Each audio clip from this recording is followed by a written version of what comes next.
really want us to try our best to be succinct in our conversation. If we could just have an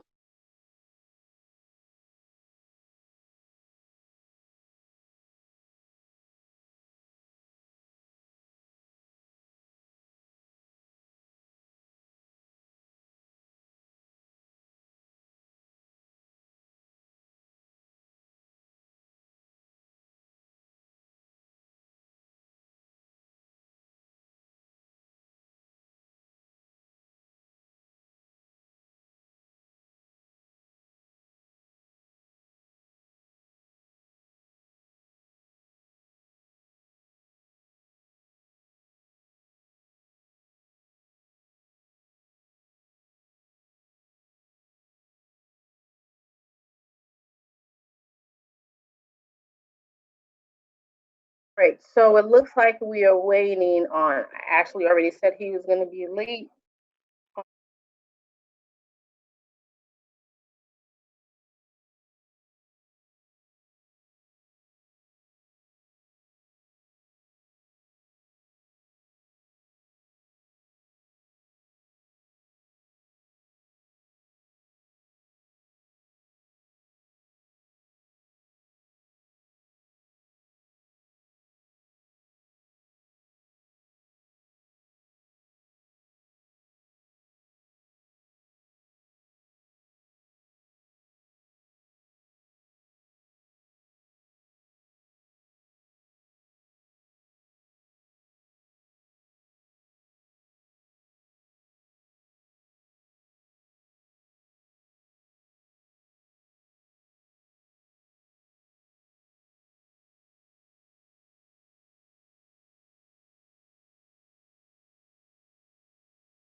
We're going to get started.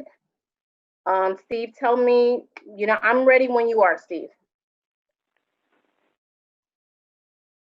All right. Good evening, everyone, to our community out there watching us from our YouTube feed, to everyone who is on the Zoom meeting now. Thank you guys for being here. I am calling this meeting to order at 7:02.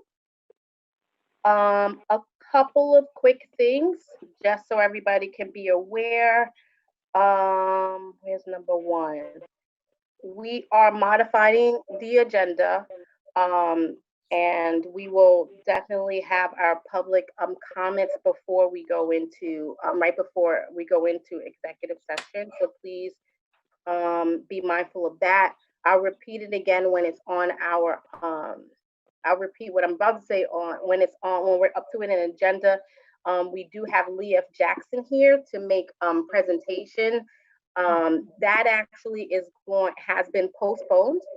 The administration is going to take a look to see what is the best way to have these updates by our schools at our board meeting. So just trying to figure out what's the best sort of format for that to happen. So that is postponed for today.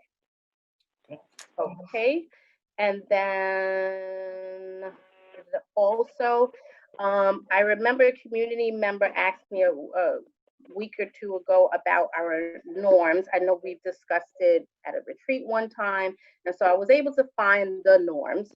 Well, not find. Ivy actually sent it, and she sent it to the whole board. I want everyone to just be reminded of the things that we developed together as a team. I don't remember how many years ago. It might have been 3 years ago or so.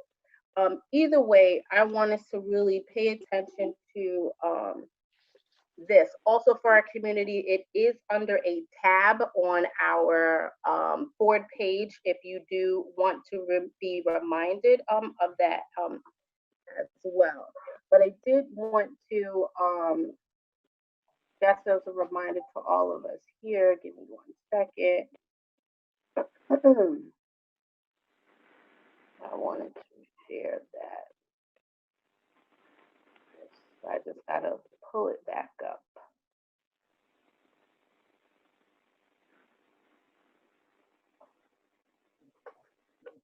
All right, let's see.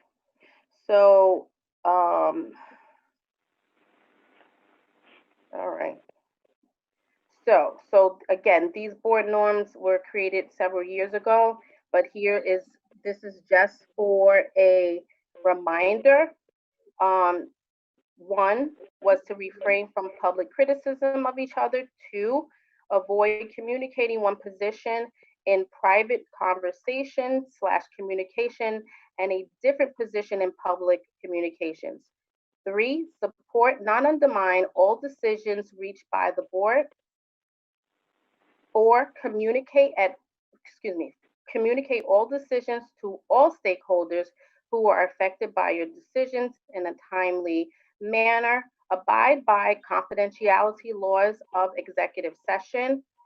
6, not waste time by repeating what has already been communicated. 7, role model the behaviors we expect of students, staff, and community members. 8, agree to limit your comments on any item to no more than 2 comments per item, with a mechanism to suspend rule with approval of the board. 9, agree to confine each of your comments to no more than 2 to 3 minutes on agenda discussion items. 10, greet visitors before meeting.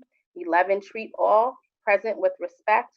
12, ensure deliberations activities are limited to board work and not administrative staff work. Ensure you are fully prepared and ready to participate. Read your packet. Contact president / superintendent for more information. Comply with the policies approved by conducting meetings. Agree, the president / superintendent will prepare the meeting agenda. 15, adhere to laws, regulations, and policies related to open meetings. 16, refer all persons regarding school operations to the proper staff. And 17, submit items to be added to the agenda at least 5 days prior to the meeting. Again, I hope this just serves as a reminder of our board norms and really how we should just maintain conducting ourselves. So that is it for me. Our next item up, of course, is our independent audit presentation. Can I ask a question, Madam President, about that list that you just read? Yes, Ms. Carey. If we want to submit something to be put on the agenda, who do we do that to? Who do we give that to? Put an item on our regular board agendas. Yes. Mm-hmm. You can reach out to, usually it comes in, the board member will email me and Ivy, or maybe mostly Ivy, and then Ivy will share with me. Okay, thank you. All right. Okay, Ms. Oling, you are up. Oh, well, thank you very much. Good evening, everyone.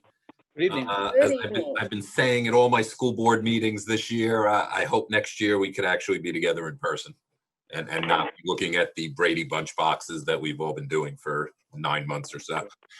So I am here tonight to give you a brief overview of the audit that was conducted for the school district for the year ended June 30th, 2020. We went over this, in depth with the audit committee last week. So tonight is more of a brief overview, hopefully. I do want to point out that we've issued what's known as a clean opinion or an unmodified opinion on the district's financial statements. So it means that we believe that the financial statements fairly present the results of operations for the year that ended June 30th, 2020. So for the sake of clarity, hopefully I'm going to be able to share my screen and it will come up properly. And you will have to let me know if it does or not. Good. It looks good? Yes. Oh, fantastic. Okay, so this page that I'm showing you, and I'll try not to scroll too quickly, is the general fund. So this is the fund that the voters vote upon each spring to support your operations for the year.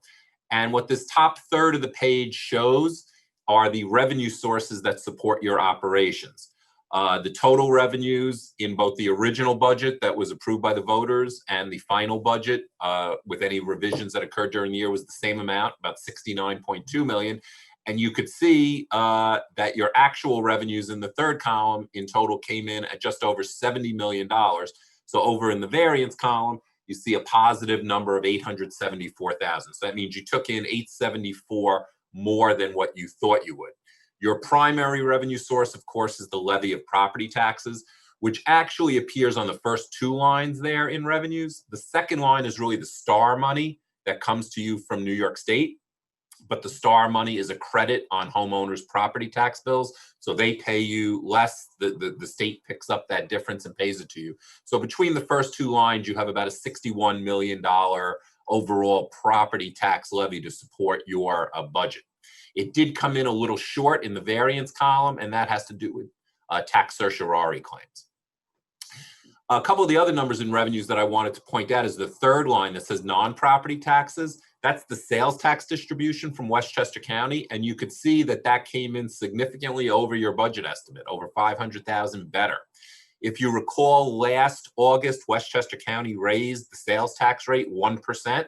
Within Westchester County, outside of the four big cities.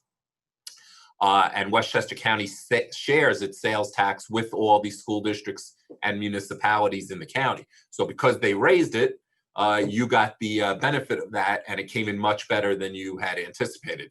Of course, as we all know, with the economy shut down in March, it didn't come in as good or even better than it appeared here, of course, but still better than what you had anticipated. On the flip side, the state aid line, you could see came in short of budget. There's a couple of reasons for that. Part of it was your non-resident homeless aid was much less than anticipated. The number of students was less than anticipated. But also part of the shortfall had to do with some accounting treatment that we had to do.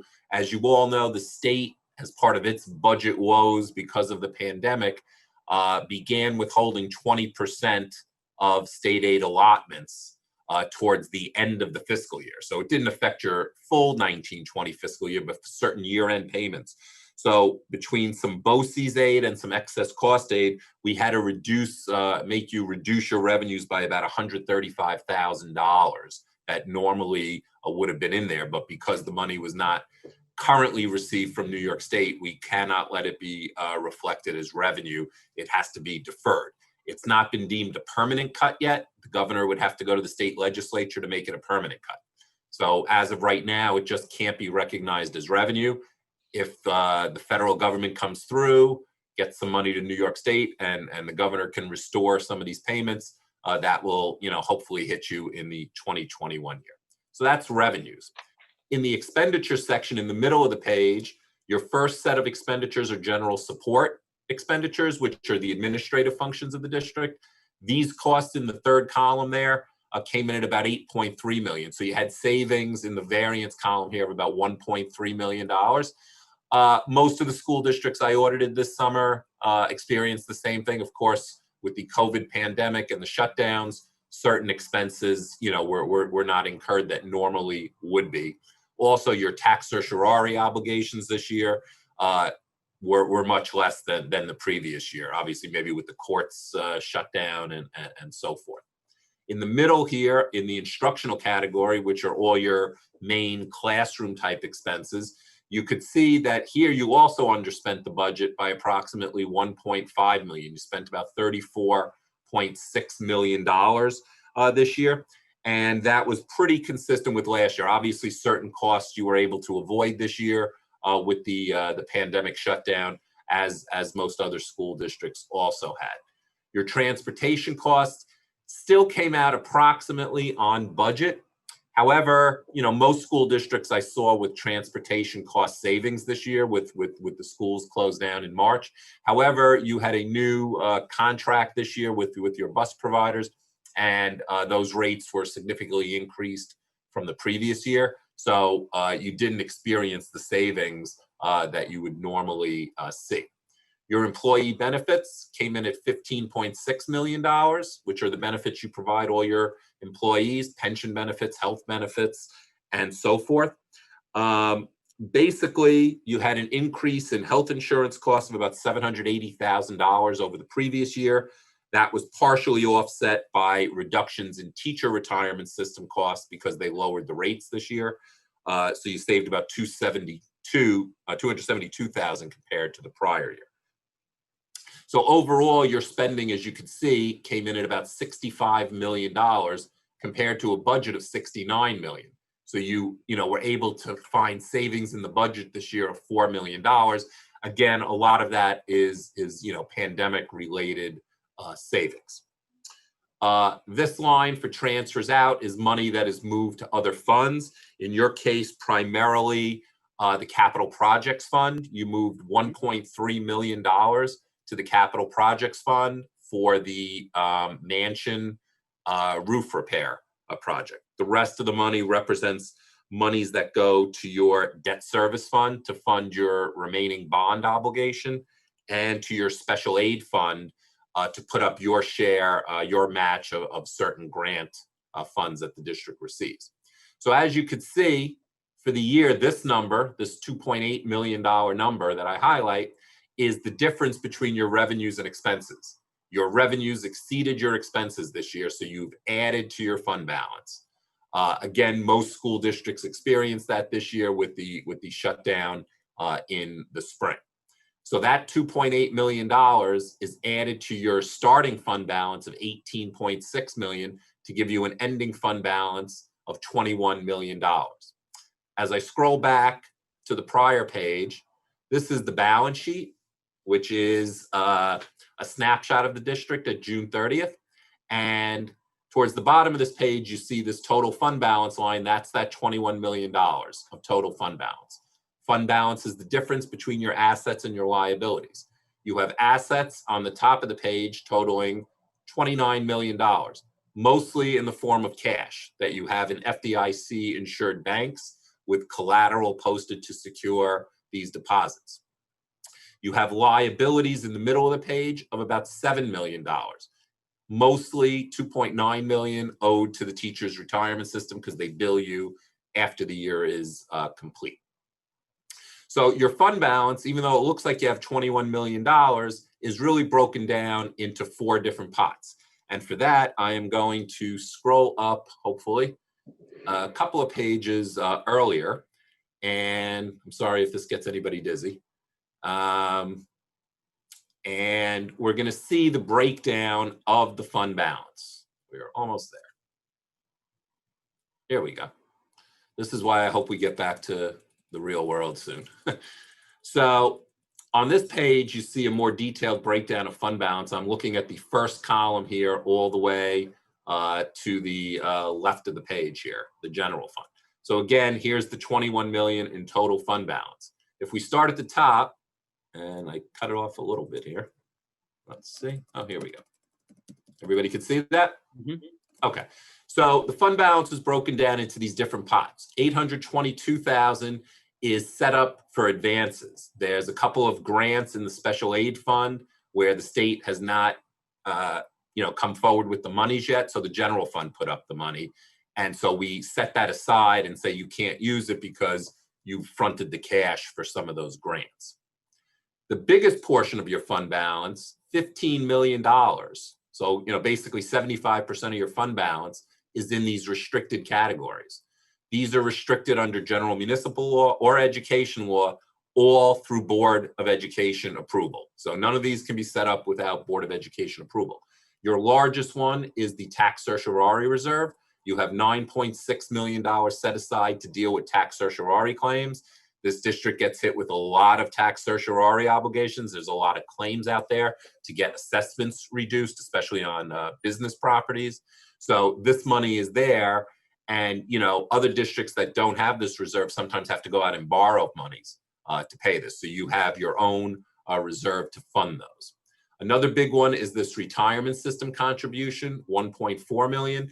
That's earmarked for the employees' retirement system. If you need it, if rates go up, you would be able to go to this source to help fund that and not have to levy additional property taxes to fund that. You have a repair reserve of 1.6 million that was increased from last year's $500,000, and this is to deal with repairs, major repairs to district facilities. You also have 2.2 million in a future capital project reserve. Again, this would be to help offset any capital projects that the district might have and allow you not to have to bond this portion of that and have your own funds available for it. So that's $15 million. Then you utilize $2 million to balance your 2021 budget, the budget that you're in. Your current budget, you expect to spend $2 million more than your revenues that are available. So you said, well, we have fund balance, we have a savings account. Instead of raising taxes another $2 million to fund those programs or cutting $2 million worth of programs, you said, we'll use our savings account to balance that. So if you don't replenish it by having savings in the current year budget, your fund balance will go down. If you can replenish that, your fund balance will stay where it is or increase. So what that leaves you, out of $21 million of fund balance, you really have 2.8 million that's known as unassigned fund balance. That's free and clear fund balance, not encumbered by anything. It represents 4% of your 2021 budget. That is the maximum that you are allowed to have under New York State law in unassigned fund balance. So with that, that's my quick review of the numbers that the district has this year. It does show that you are in a healthy financial position, as we continue through this pandemic, which I think is vitally important, as we don't know, what is going to happen with state aid, both in this current year that you're in for 2021 and what the state might do to school aid as you start deliberating your 21-22 budget. So I think it's very important to be in this position, given that huge level of uncertainty that exists at this point. And I'd be glad to take any questions that any of the board members have. Thank you. Does anybody have any questions? I do. Tanya? Yeah, so I apologize for coming in late. So I may have missed something. I also have an echo. I don't know if it's just me or everyone. It might be everyone, because I hear when I talk too, but it wasn't like this earlier. Okay. So my question, I hope you can understand it, is regarding that unassigned balance 2.846. That is separate from our 4 million and something capital reserve. Mm-hmm. And I'm just wondering what is the advice in terms of what we should do with this money? Whether can we sort of sink it into capital projects, or should we keep it as is for other things coming our way, like the fact that you said that we may not have enough state funding or whatever else? Well, again, I mean, that's obviously board, policy. So, I would not dictate that. You're correct that you have 2.2 million in one capital project pot. You have 1.6 million in a repair pot. So it's, almost $4 million. That is certainly earmarked for certain, I think more immediate needs of the district. Most school districts, particularly those in Westchester County, prefer to be as close to the 4% limit as possible in this portion of fund balance. And I think that's even more important in this environment. You get over $5 million in state aid right now, from New York State, if they were to continue going forward with a 20%, cut that would be effective for a full year, that would be $1 million that they could possibly, cut from state aid. So, that is certainly not in your budget for 2021. And I'm sure if you had to, go with a lower amount in the budget for 21, 22, that would make you make a lot of decisions that you may not want to make on a programmatic, side, because the money's not going to be there. So this may be a pot that you might have to dip into more so than usual, to get through the balance of this year and as you deliberate the new budget. So I Okay. think it's important to have, that strong fund balance. Plus, if you are going to go out, at some point to do some major capital projects and are considering bonding at some point in the near future, and certainly, interest rates are obviously extremely low right now. So, I mean, if there was a way, that you could get a capital project off the ground, certainly your borrowing costs would be, at historic lows at this time. The rating agencies who would rate your bonds would want to see that you have, a strong fund balance position, strong reserves like you do here. That will help improve such a bond rating and help lower your interest costs even more. Okay, thank you. Got it. You're Thank you welcome. very much. You're welcome. Does any of the board members have any questions? Okay, Yes. David. Okay. I want you to go to page 88. You might be able to go up to the top of your screen where it says 55 and type in the 88. I'm not sure, but that would save you a whole mess of scrolling. Yeah, you're right. Let's see. 88.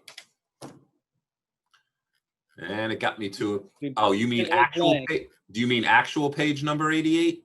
I'm looking for the schedule of expenditures of federal awards. Oh, all right. I'm not sure what page it's on, so I will have to. We've got some blanks. Okay. Here we go. Can everybody see this page? Okay.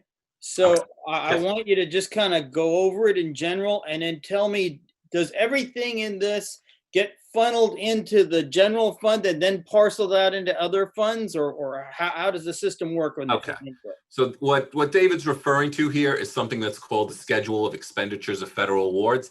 This is required to be presented at all school districts, all municipal entities, if you receive over $750,000 of federal aid in a given fiscal year. So this schedule was put together, and then the information ultimately has to be uploaded to the Federal Audit Clearinghouse, which houses all of this information. So what you're looking at here is a listing of all the federal aid the district receives.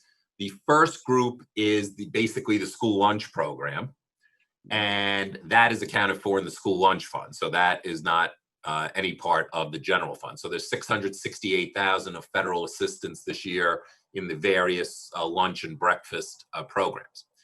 The next group, which is the majority of the rest of this page, is under the U.S. Department of Education. And all of this stuff is generally passed through the New York State Department of Education. So this is what we call your special ed cluster, your what's called the IDEA programs. You have your Title I programs. You have your supporting effective instruction programs, English language acquisition state grants, and some other smaller ones. These are all accounted for in that special aid fund that I mentioned earlier. So these funds, these programs are all federal programs that run through the state. So the federal money comes through New York State, and then they pass it down to you. So these would not be, I presume, these are not affected by the 20% holdback because these are federal programs. Good. And then the last federal aid program is the Head Start program, which had $300,000 this year. That's also accounted for in the special aid fund. So none of this stuff goes through the general fund. Okay, in the thing. But what it does is, some of the costs for these programs are accounted for in the special aid fund. So you're not accounting for these costs and having to fund them. If you were going to do these programs and didn't have this funding, you would essentially have another 1.8 million to have to fund in the general fund. So by having these grants, those costs are accounted for separately. very good. Thank you. You're welcome.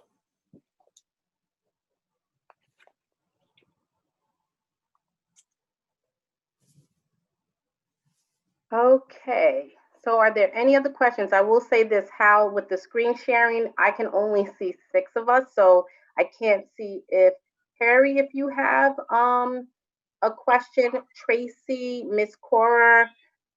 Okay, Stop great. sharing. Yep. There we go. Thank you. So I don't see anyone's hand up. Miss Carrie, did you have? Tracy, I see you now. Tracy, go ahead. So thank you for the audit. I know that our ECP funding maybe 2.5, maybe 3 years ago, maybe 4 now, was consolidated in with all of our funding. So how do you audit ECP grants and funding? I might defer to Amy on this, but the ECP program, I believe, is a state, partially state-funded program. So I believe that is also in the special aid fund.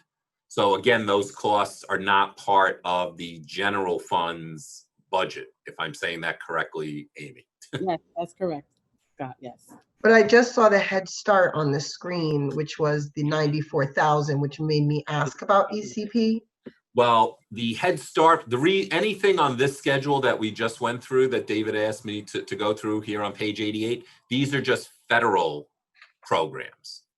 The ECP program is a state program, so that is not on this schedule. There's more than one set of No. funding.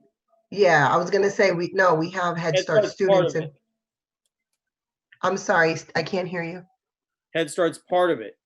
I know Head Start's part of it. That's why I'm trying to consolidate how you do the audit for I see Dr. Reynolds' hands up, so maybe he can clarify for me, because I know that we have Head Start at our ECP.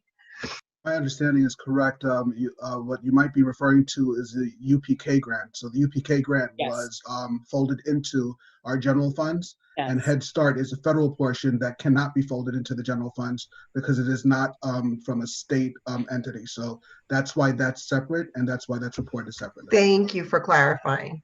Thank you.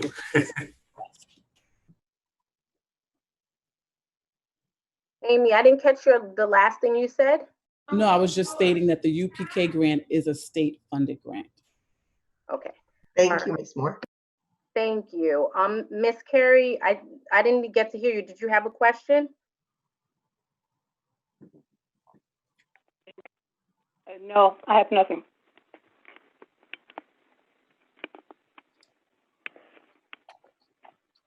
Did you hear me? Yes, I heard you, Miss Carrie. If no one else has any questions, thank you, Mr. Oling, for coming. Thank you very much. I just wanted to make 2 quick statements. I do want to thank Amy for all her efforts this year. She came in really at the end of the year. There was transition going on in the business office, and she took the brunt of our questions. The audit took a little longer this year, obviously with the pandemic and new staffing. But I do want to say, that, with her help, even though we didn't meet the initial filing deadline, we met the grace period filing deadline for the audit report in mid-November. So the district was not penalized in any way for that. So I do want to thank her for those efforts. And lastly, I just want to wish everybody a happy and safe holiday season, and hopefully we can do this in person next year. The same to you. Happy holidays to you and your family. David is. One more thing. So in addition to the base document and the extra classroom activity fund that we've already got, there's a management letter, and then we're supposed to come up with a corrective action plan. what's our deadline? So we passed one board resolution to approve this stuff, which is on the agenda tonight, which, so I'm hoping we're going forward because we had our questions answered. So then we've got to get that corrective action plan to go in versus your management letter. Has the clock started running as of today? Do we have 90 days? What's the timeline? I don't think there's like a formal deadline. The audit report and these various documents are uploaded by Amy to a state portal site, which I believe has already occurred. I believe Amy's already been working on the responses to the comments. She will share that at some future date with the board. And then once the board approves those comments or the response to those comments, right, she will upload that corrective action plan to the state website. I believe you have until, a reasonable amount of time into the spring, to deal with this. We've also recently uploaded to the Federal Audit Clearinghouse website this federal information that they require. Yeah. And as a matter of fact, literally about a couple of hours ago, we got the sign off from the feds that they have accepted the report. So Good. that is done. I believe Amy received the same email correspondence. So they are done with us at the federal level. Wonderful. Do we have to do anything with the state controller's office? I don't believe so, because they access all this information, in the state education portal. Yeah. Great. Thank you. You're welcome. Okay. All right. If no one else has anything from Mr. Oling, thank you again so much for joining us. Happy holiday to you and your families. Thank you much. All right. All Good right. night. Thank you. Good night. Good night. Okay. Let's see. Into the waiting room. Hold on.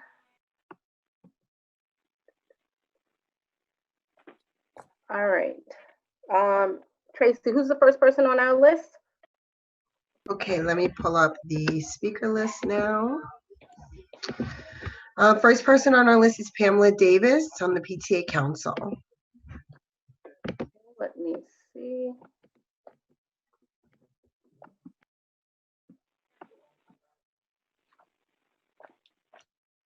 I only see two people in the waiting Wait. room. I'm sorry. Wait, Amy, hold on for 1 second. I'm jumping the gun. Sorry, everybody. We do have number 3, our tenure approval, section C. So on here, Dr. Reynolds, I'm not sure if you had something you wanted to say or at all. Thank you very much, Madam President. No, I don't have any further comments other than what we discussed at our meeting about 2 weeks ago regarding our 2 tenure candidates. So I think we're ready to go. All right. Okay. So is there a motion to approve the tenure items presented to the board for approval this evening? So moved. Is there a second? Second. Okay, is there any discussion? All those in favor? Aye. Aye. I'm sorry, any opposed? Any abstentions? Okay, the motion carries. All right, so I think we usually do like a quick round of applause, but all those with their tenure approval. All right. Yes. Yes. Okay, so now we're going into our public statements. I only see 2 people in the waiting room, 3 now. Yeah. Although the third one I didn't see signed up to speak. So no. What do you want me to do? Do you want me to call? No, so whoever is in now in that order, whatever the order is on the list. Wait, weren't we supposed to go into executive session before we took public statements? Because that's what I see on the agenda. Yeah, Tanya, you were a little bit behind, so behind us. So we want it's not because of that, but we switched public comments anyway because we knew we had the not long, but the presentation from the audit, and didn't want the public to wait for us to come back out of All right, executive. I just wanted to make sure that people didn't think that it was afterwards and so they're not here, but okay, No, I made a statement at the beginning. got it. Sorry about that. Okay. No problem. Okay, so I'm gonna let in Kiana Washington is the first speaker here. Okay, I can't see. All right, I see. Also, before we get started on that, I just wanted to have a brief reminder to everyone that we need to keep in mind again, we don't allow public statements, personnel statements at our public meetings. So we could just please be mindful of that. The board discusses matters of personnel in executive session. So please just be reminded of that. Thank you, everybody. Ms. Washington, I'm sorry, you may, I don't see the clock, but I'm assuming it's gonna pop up.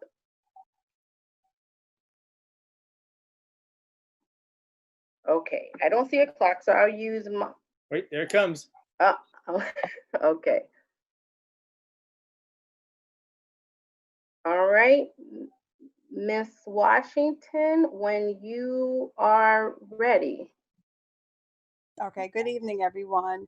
Good I'm here today to just have a quick statement to the Greenberg Board of Education. First and foremost, I know you've been distracted by a lot of things going on in the community, but I'm here to basically ask you to please stop getting distracted by drama and propaganda. Please start focusing on our student learning, our student achievement, our student progress. Please let's start focusing on our progress monitoring of our local and state data to support our student proficiency. That's why we're here. We're here for the students. And also to the Greenberg community, I want everyone to know that the Board of Education did nothing wrong. The superintendent requested a contract of 5 years. It was approved, and I'm just saying that 5 years is about to be over. Ms. Washington, just hold on for 1 second, Ms. Washington. If you can I just made a statement. I didn't say anyone's name. It's not only a matter of name, but when you say even the title, you're referencing someone, and we want to. Don't we think we need to educate our community that superintendents don't normally get 5 years? 5 years is rare. It's a blessing. Okay, Ms. Washington, please. I want to hear the rest of your statement. All right, I got you. Any personnel I just don't know. Matters. So I'm going to have to request from the board some policy on this, because every time I bring something up, there's a name in the board minutes, I say the name. You can't say this. I say contract. You can't say this. But we need to educate people that the Board of Education didn't do anything wrong.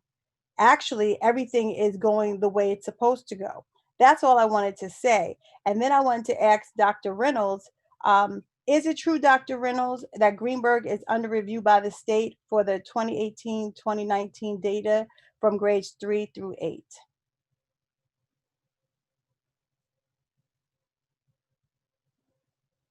Okay. Thank you.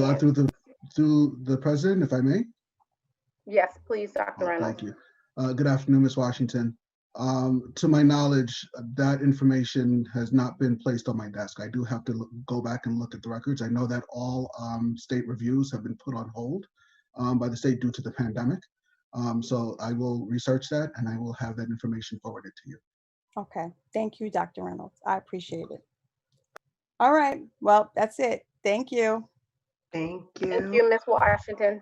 Okay, next on our list. So do you want me to go back? Because I think the first speaker actually signed in. Okay, so the first speaker on our list was Pamela Davis, and I'm gonna let her in now. Oh. Move. Okay, here she is. I'm letting her in right now.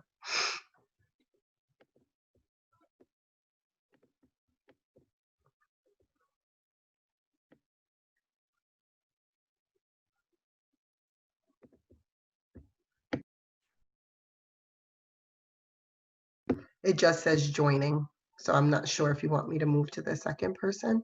Yep, this one, I don't even see it popping up, you know, like when they come on and their audio or their camera's trying to come on. She's gone now. She was there a minute ago and it said joining, so I don't know what happens. All right, so let's move forward with the next person and just keep our eye out for Miss Davis. Oh, here she is. There she is. Yes. Okay. Great, thank you. Hi, Miss Davis. It's good to see you. And let me say this to the public. I'm gonna probably have to repeat myself a little bit, because if you were in the waiting room waiting to speak, then you're probably not hearing what was said. So just a reminder that our policy states we do not allow personnel matters to be discussed. The board discusses personnel matters in exec only. So if we could just please make sure that our comments are not personnel related matters. Thank you. All right, Ms. Davis, it's good to see you here. All right, and we are ready when you are. The White Plains Car Wash on Tarrytown Road in Hillside has expanded their business, extending to the fence that borders the R.J. Bailey School. There were at least 4 mature trees that were taken down on their property that have not been replaced. Pigeons have been displaced and parked themselves on the top of the school. So in addition to the geese that poop all over the grounds, and now our faculty is going to have to dodge what's dropping on them. My question is, who is responsible for making sure that our property is not being swallowed up by commercial businesses? R.J. Bailey is already sandwiched between the New York State Thruway and 119. It cannot be expanded.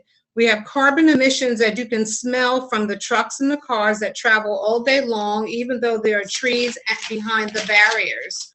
The air quality is tested in the school, but what about outside? And now with the expansion of the car wash, our children will be more exposed to exhaust fumes from the cars coming and going, even while they play outside. What kind of traffic buildup can we expect around the times of student drop-off and pickup, since the entrance will utilize one of the driveways on the hillside closest to the school exit? Who will be responsible for the traffic jam that this is going to cause? The town gave approval for the expansion. Is our school board aware of this, and what are we doing to rectify any of this until hopefully we move somewhere else?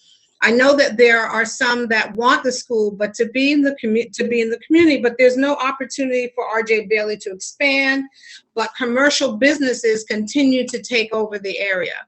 Our children and faculty deserve fresh air from car emissions. And then my next question here is, will facilities look into placing evergreens alongside of the fence so that our children aren't looking at car washing all day long? So I need an answer as to who handles that. Is that facilities, or is it government relations? Thank you. Okay, let's see.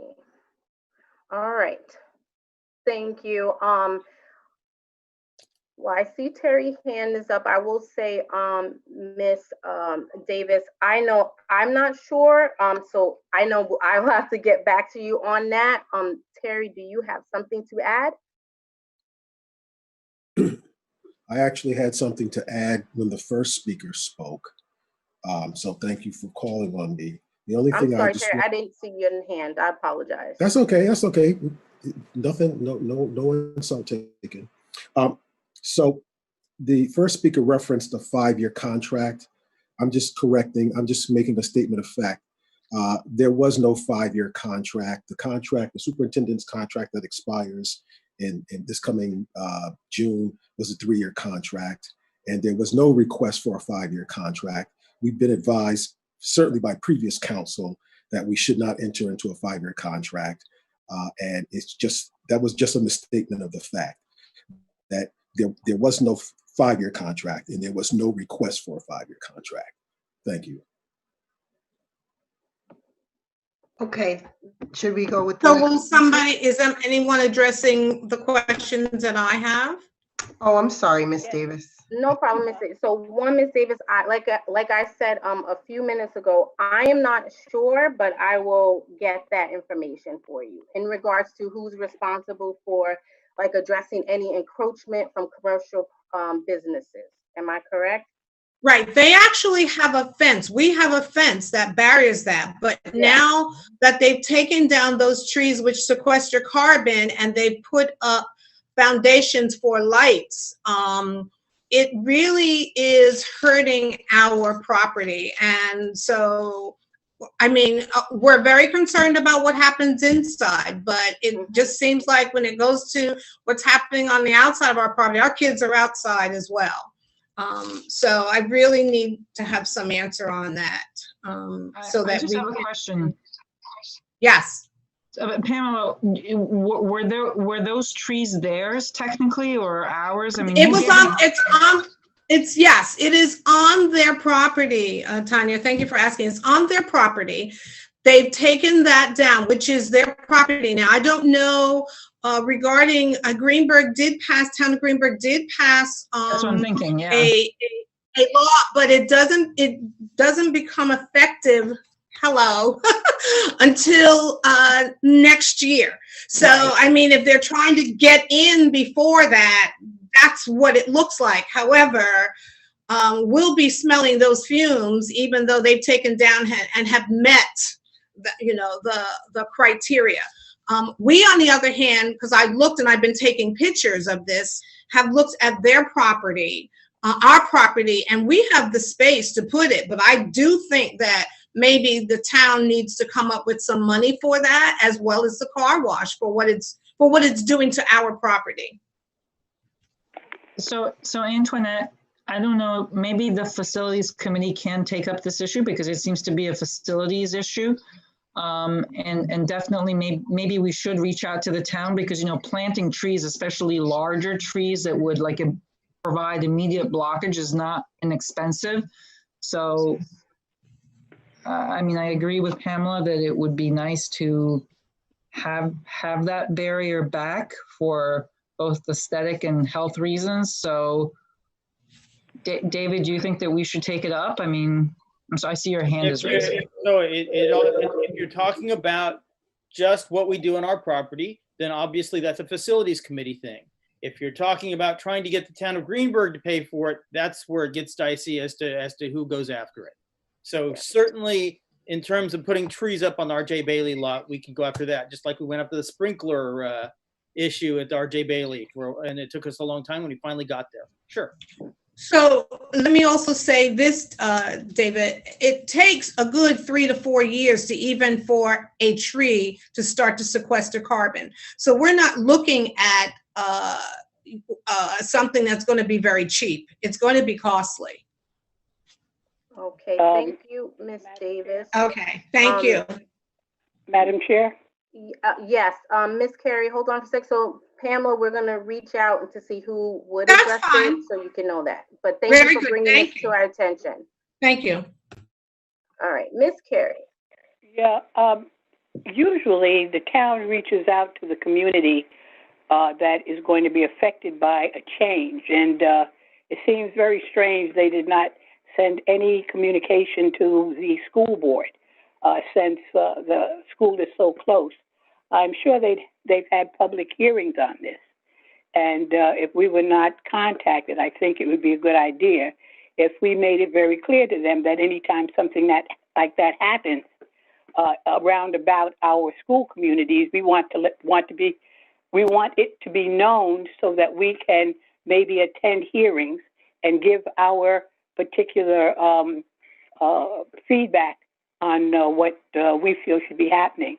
And that the trees would have been a good starting point as far as communications with the town board regarding this expansion of the car wash. So I think we need to be vigilant. We need to let them know. We need to know that we need to know when something is happening that's going to affect our school community. Around about when I say community, I mean our schools. Okay. Thank you, Ms. Carey. Terry. So let me be a little bit more pointed. If typically when there is a zoning change required or some town approval, some board approval at the town level, a letter is supposed to go out to the properties that abut the properties where something is being taken care of, something's occurring. I'm sure Ivy didn't get it because she would have put it in our packet. So then for me, the question becomes, or the issue becomes, that our attorneys should contact the town and ask why weren't we notified. Now, it may be that they weren't required to notify us, but I do know that when my neighbors had done something significant to their home, to their residential property, I was notified by the town by that. This would seem to me to be of that stature. So, Carol, can you advise, number one, and number two, assuming that we should have been notified, could you please, through the board president and at the request of the entire board, if that is indeed the case, could you follow up with them? Certainly, if Ivy, if you can give me the information, the address, and whatever basic information I need, we can do that. No problem. Madam Chair, our President, Carol, I just wanted to be made clear that I felt that it should have been a courtesy of the town, whether or not they're responsible for letting us know or not, that they be made aware that it is a courtesy to let us know when something is going to be happening when it our property. So if you can consider words that would kind of put that in place also, I'd appreciate it. Understood. And if I could follow up, since I made the request specifically to Carol. Carol, excuse me, please, I'm speaking. Carol, I obviously defer to your professional judgment. I am specifically not discussing courtesy. I'm asking first and foremost, aren't they required to do so? And if they are required to do so, could you obviously look into it and see what happened there? If it is a courtesy, then it's a courtesy. But as I understand it, it is an obligation of them. And if they are obligated to do so, just please let us know. And of course, I defer to your professional judgment and how to word the letter. I don't have to dictate to you how to do that. But I want to make it clear, if they are obligated to do so, I want to know why they did not do it. Mm-hmm. Understood. Thank you. Thank you, Ms. Davis. Tracy, I'm sorry, your hand is up. Yeah, do you want us to comment after each person, or I'm not sure? No, I said a while ago, and I'll have to be more mindful of that we had the information, we would get back to her. So if we could just move on from this one, and if we can refrain from comments, but I think a letter is deserved to go to the town, and Carol's good at writing letters to the town in many other places, so she has it. Thank you. Right. So the next speaker is Roy Fenichel, and I let him in. Okay, Mr. Fenichel, I'm not sure if you heard, and like I said before, because I think when people are in the waiting room, they don't get to hear. Just wanted to give everyone a reminder as they come in to make their comments that the board does not allow personnel comments or statements at our board meetings for our policy. And if you could just please make sure that you stick to that. The board does discuss personnel items between ourselves in executive session only. Thank you. And why can I don't see you? All right. I don't see him this time, but okay. Mr. Fenichel? And happy holidays to all. I hope everyone has a joyous holiday season with family and friends. Here in Greenburgh, as we've been for many years. We are a community. We are parents. We are family members. We are community members. We are all here together to try to ensure not just that we get through the holiday season and not just that we get together through the pandemic, but we do the very best that we can for all of the children of our district. In that light, I'm curious each and every week, while we who are here to speak to you on behalf of the children, the families, and the community members, why are we treated like we're on the opposite side of some wall, asking difficult questions that you may or may not want to answer, but we're all joining in this goal of making things better? So maybe in the new year, in 2021, we can all try to get along better. I have attempted to be very respectful from this side of the wall, and each and every time I speak, I am warned not to speak about certain topics, and I've tried to be very respectful. So I'm not really sure what these warnings are about, but I think we should really try to be respectful of one another. One of the best ways any board can show respect for its constituents is to talk about the future, talk about the plans. I always wonder why all the plans for the district are made behind closed doors. What is your 5-year plan? Have you spoken to the public about your 5-year plan? Have you spoke about what qualities you were looking for in professionals for that 5-year plan? All these discussions are happening in secret. We have a great community of expertise, of caring people who would love to be in on these discussions. You guys have the ultimate say, but wouldn't you want to know what everyone has to think about your 5-year plan and where you're planning on taking the district and what decisions you're making? All of these things are happening in executive session, and all of these discussions should be in public session. What are your thoughts on that?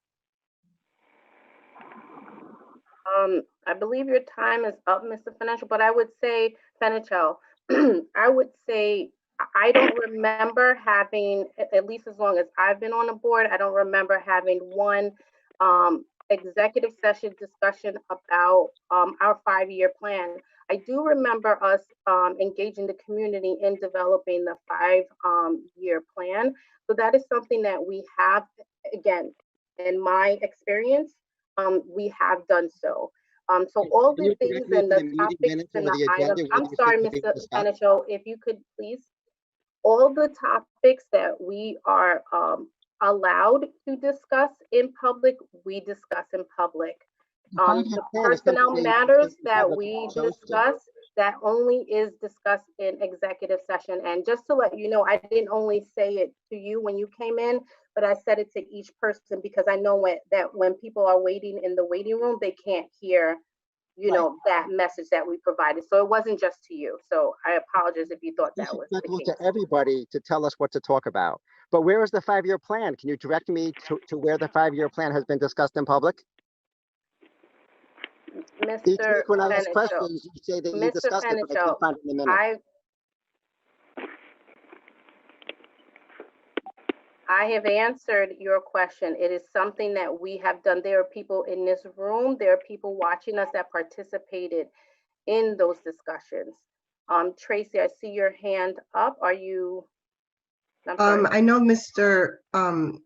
Fenichel, I don't know if he's still there, but I know Mr. Warner actually answered this the last meeting, maybe 2 meetings ago, that we're going to be coming up on the end of our 5-year plan that we did from 16 to 21, synonymous with the superintendent when she was, I think she was involved in creating that plan then. It's various people, it's the superintendent and her administration, it's community members, board members. We had a moderator, we were in the boardroom mansion at the time. I remember I was a parent, I wasn't on the board at that time, and we did our 5-year plan then. I remember Mr. Warner saying this and answering this question before, so I'm just trying to reiterate what he said, and we will be coming up on that again. It is also not my recollection of ever discussing this in executive session, so it's not ever discussed in executive session. It would be public. The new 5-year plan has not been discussed yet. No, it has not. David, go ahead. Okay.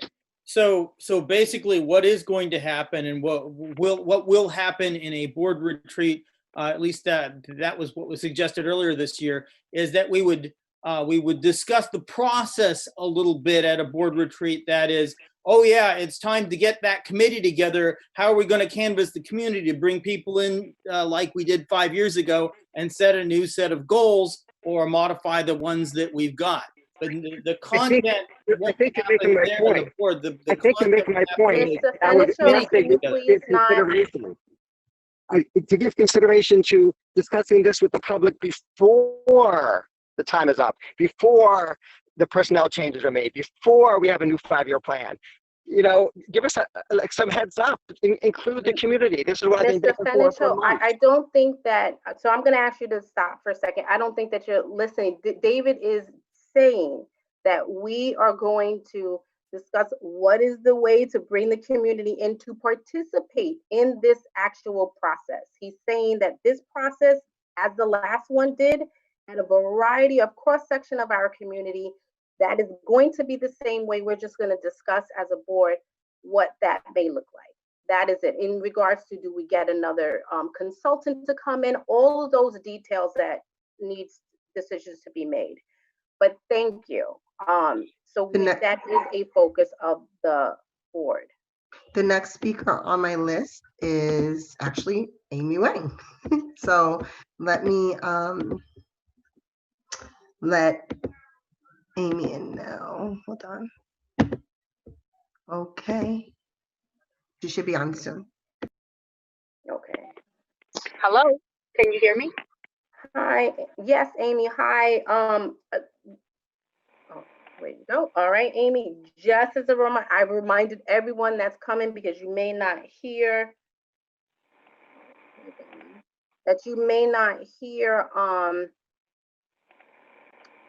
I'm sorry, Tanya got removed by accident, but you may not have heard what I've said before. I'm just saying it to each person who comes in new, because when you're in the waiting room, you may not hear what's being said. So I just wanted to remind that the board doesn't allow personnel matters to be discussed in public. Per our policy, the board only discuss personnel matters in our executive session. So please make sure that your comments are not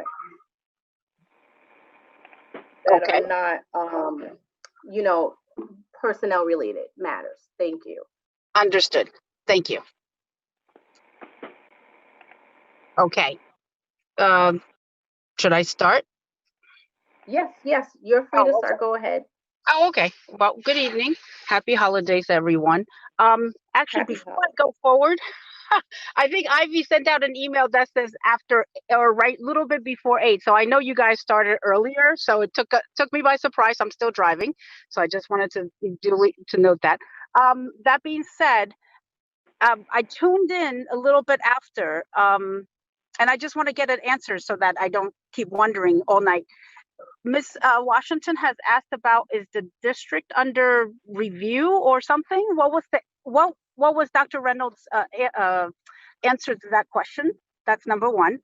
And number two, since I missed it, sorry. Number two, what I wanted to find out from the board is, what is the expected impact from COVID-19? And specifically, what type of impact will that have on our district funding?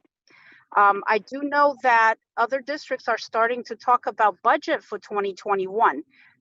So I wanted to find out more in terms of what is our board preparing for, and what is known, what is unknown. Can you shed some light for the parents? You have a lot of involved stakeholders, and we need to know what's going to go forward. So that we would like to know. And third is that our buildings are still very old. Does the board have some long-term projection, in terms of bonds, in terms of how we're going to fix our buildings, how we're going to keep the children safe? Can we consolidate? Can we do something?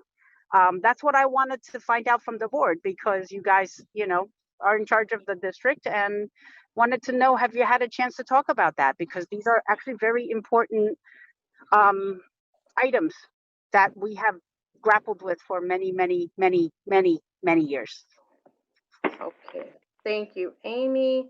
I As far as Miss Washington's question about the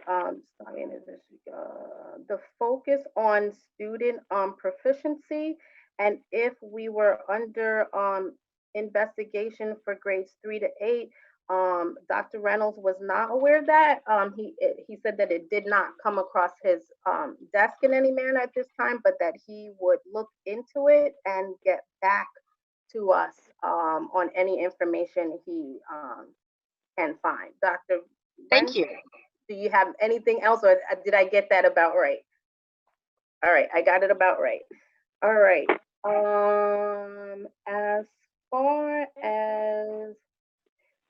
As far as let's go. I'm sorry, Amy. I'm trying to find what you were. The pandemic impact. I think that's sort of ongoing, depending on expenditures. I know the board does discuss this. I know that there's been questions in regards to our budget, in regards to sometime when it has to do with transportation. Are we using less transportation? Should we be getting savings? A lot of times you'll hear us speaking about that, especially in board meetings. I've heard those kind of questions. I've heard questions also about whether we should have, if there is after school programming and things like that, things that we may be using a lot less of, especially if we are remote quite often. And I think we're always talking about that there is, and like our internal auditor just stated that state funding cuts is pending, and I think they will continue to be pending. Dr. Reynolds, I don't know if you had something to add in this, but I know that our administration and central administration is constantly working and looking at all budgetary costs in regards to the pandemic. Yes, thank you. Through the president. Good evening, Ms. Wang. As we prepare our budget for the upcoming school year, we do take into consideration what trends have been experienced in the past 2 years, right? And I'm using 2 years in reference to the 1920 and the 2021 school years as it relates to COVID. Please, as a reminder though, as we just learned through our audit, we cannot save, we can't have a savings of more than 4% of our budget. So it's not like we can save for a rainy day next year. And if anything were to come up in regards to COVID, then just have additional funds. So we do have to plan our budget accordingly to meet the needs of our students. And as we are doing this year, as issues come up where it might require additional protective equipment or things of that nature, sometimes you have to reallocate funds from our student activities, from our academic programs in order to meet that need, because these are often unfunded positions that we're in. And when I say unfunded, not state funded positions, because when we do receive state funding, they are very specified in how we can use them. So we are preparing a budget with the mindset of we might be in the same position next year, and that's what we have to do as we move forward. There is no, it's a moving target. We just don't know where we are, but we have to ensure that we have a sustainable budget. Now, does the tax cap still hold, I guess, on the state level? Is that still okay? So there's a lot of constraints still that even though we're under COVID, we may not. Okay. Actually, Dr. Reynolds, the last part of my question is, how does that impact the maintenance of our building? Really, that's really what I'm asking at. Our buildings are still old and have issues. I think that's, and do we have any capital plans to really make them safer or make them better, consolidate, I don't know, save money in the long run? I mean, that's always on everybody's mind, I think, as taxpayers and parents. Yeah, I would say it's definitely on our mind. Of course, a couple of years ago, we were all really focused on our passing our bond for consolidating our schools, and that did not happen.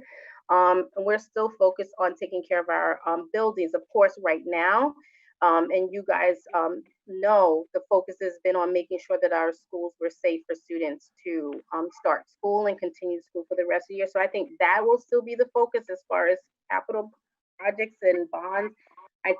I'm pretty sure that the board here definitely wants something to happen. Just have to come up with the best plan for something Madam like that to President, happen.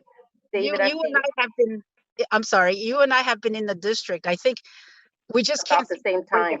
Yeah, and we just came to, for the last 50 plus years, right? When you talk to older people, older generation with kids, I mean, it's the same thing. Like at some point, I think, you as the board have the power to try to break the cycle, I guess, in a way, because, it's going to be up to the board, really, partly, and community support and community communication. Yeah, Amy, I was about to say the same thing. That it takes all of us. It takes all of us. David, I'm sorry, you have your hand up. Go ahead. Sure. So the big thing right now is ventilation versus envelope. So prior to COVID-19, the emphasis was make sure that the roofs get patched. Well, not more than patched, replaced where they needed to be replaced. And similarly, you do brick pointing. We've seen that with RJ Bailey, especially in the most recent rainstorms. But you seal, water is the enemy, and you seal everything up. And and you would pass small bonds to deal with that. Then COVID-19 hit, and then everything went to ventilation. Okay, putting the MERV 13 filters and everything, cleaning up the ventilation, and we have a number of outstanding ventilation projects that need to be taken care of and funded. So what's happening right now is we've had a couple of meetings. We're gonna bring the architects back in to our next Finance and Facilities Committee meeting. They're going to take the top level year 1, year 2 items from our building conditions survey, extract from those the things that we think that we can reasonably go after in the short term. We have about $4.1 million that we know we can dedicate to projects in addition to stuff that's already in the pipeline, and figure out what those next set of projects are. But you have to remember, we've got double-digit unemployment out there, and we're not sure what's happening with people's mortgages, and so this is not a great time to have a large bond. But we do have some money. We will do some repairs, and we need to move forward and come up with a plan over multiple years, so that as the economy recovers and we can go out and bond, we go ahead and do that. Okay. Thank you very much. The next speaker we have is Belinda Rivera. I'm letting her in now. Sorry. Thank you, Amy.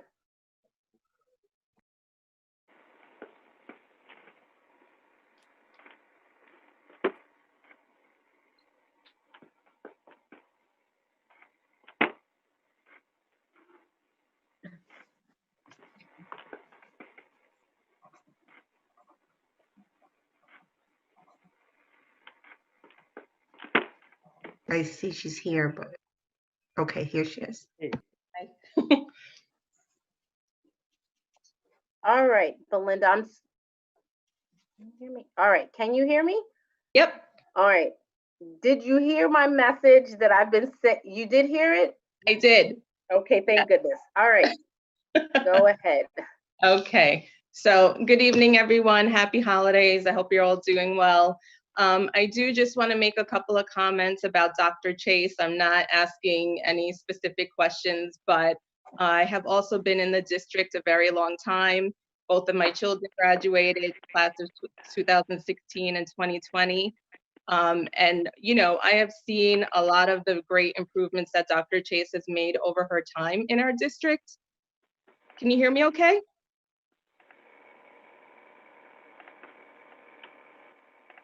Can everybody hear me? We can hear you. I'm just gonna give another reminder.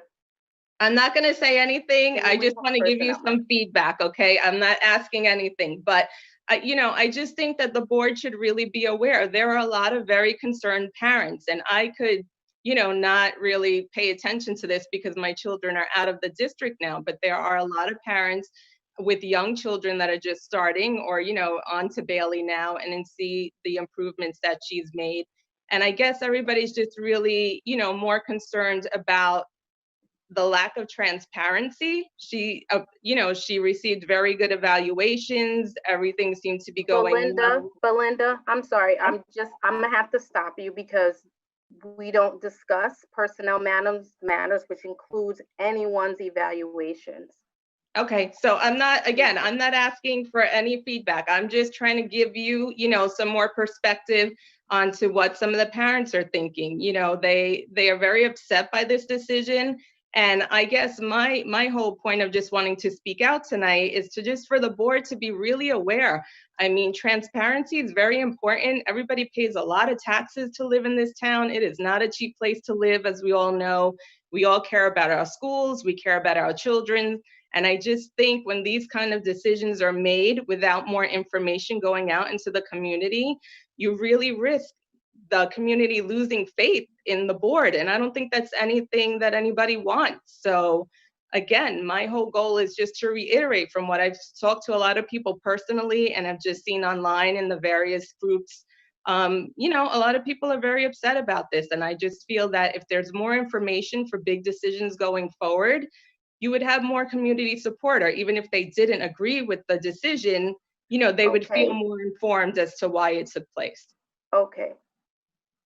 Belinda, I definitely appreciate you wanting to come and share.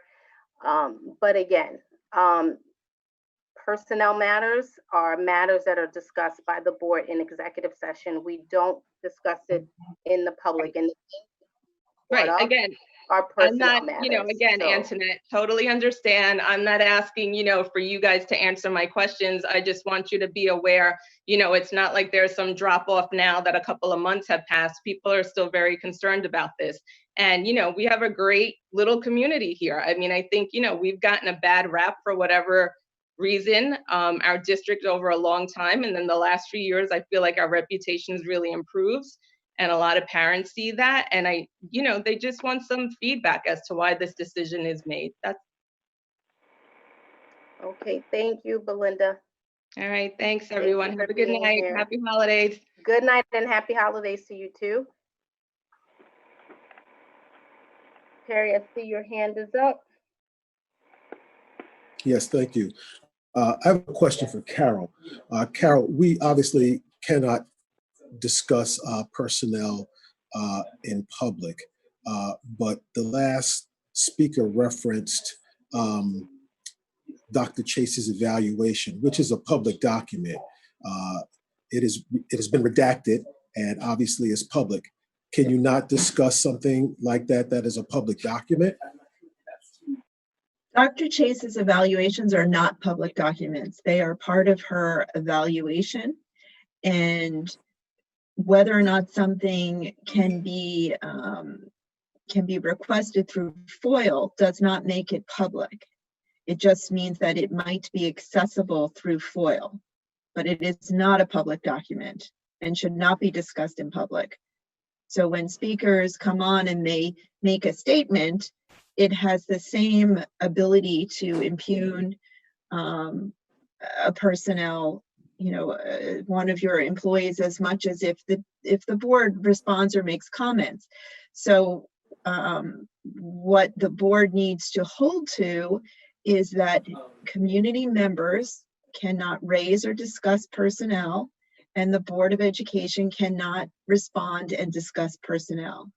It's not a topic for public session. It is only strictly for executive session.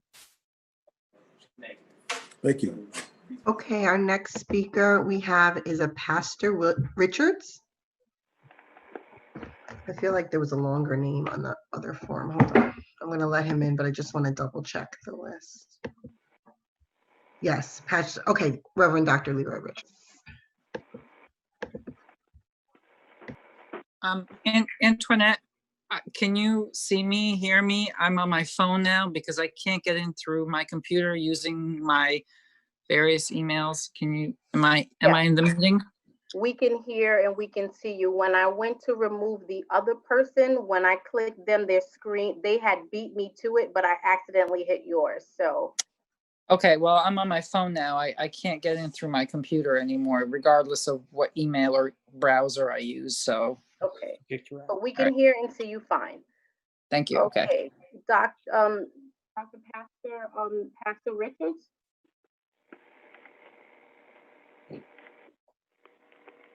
You're muted. Okay.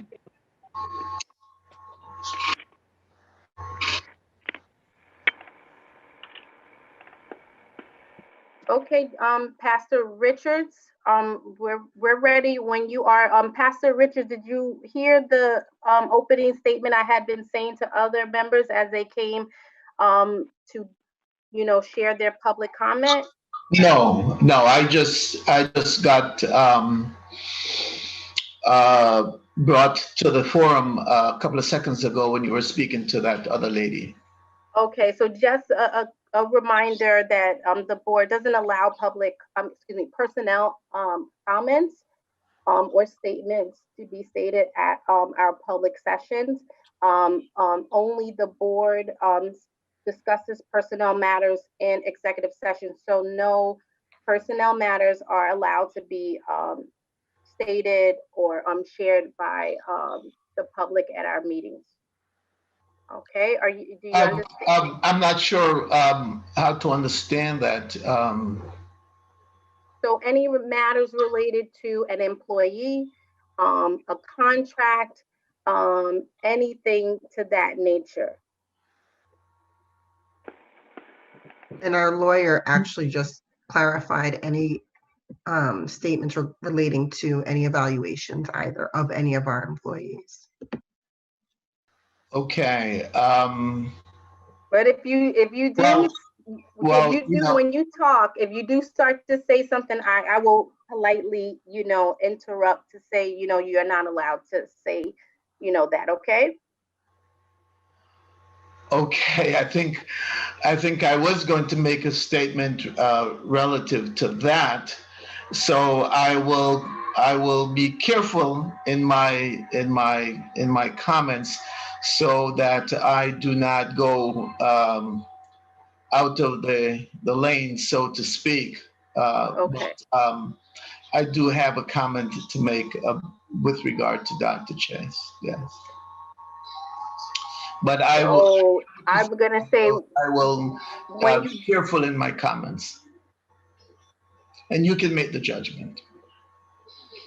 Okay, the fact that you started to say that you do have something to share about that feels like it's not something that we should go down that road, but let's hear. Okay, so let me know when to begin. You go ahead.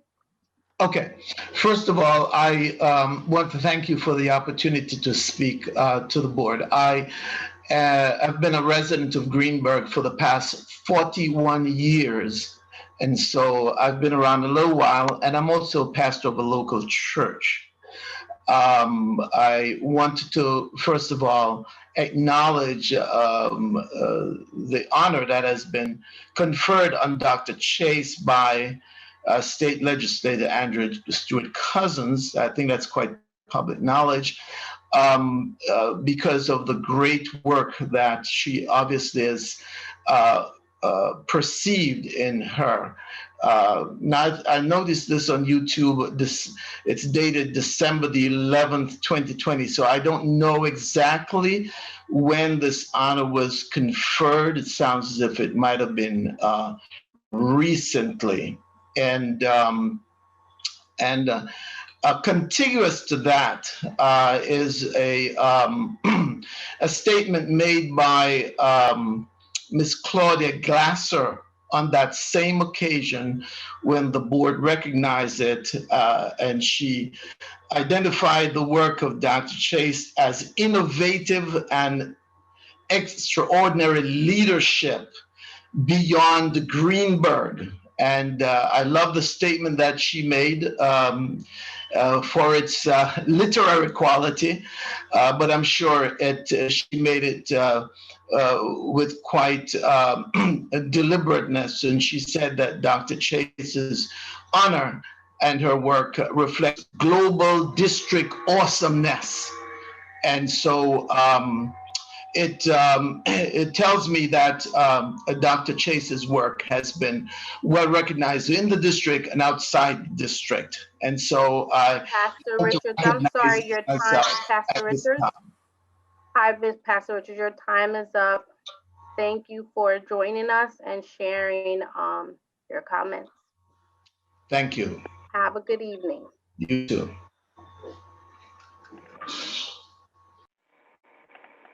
Okay. Okay, Antoinette, and that is it for our speakers.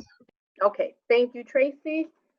I appreciate that. Okay, so our next piece up is to go into executive session.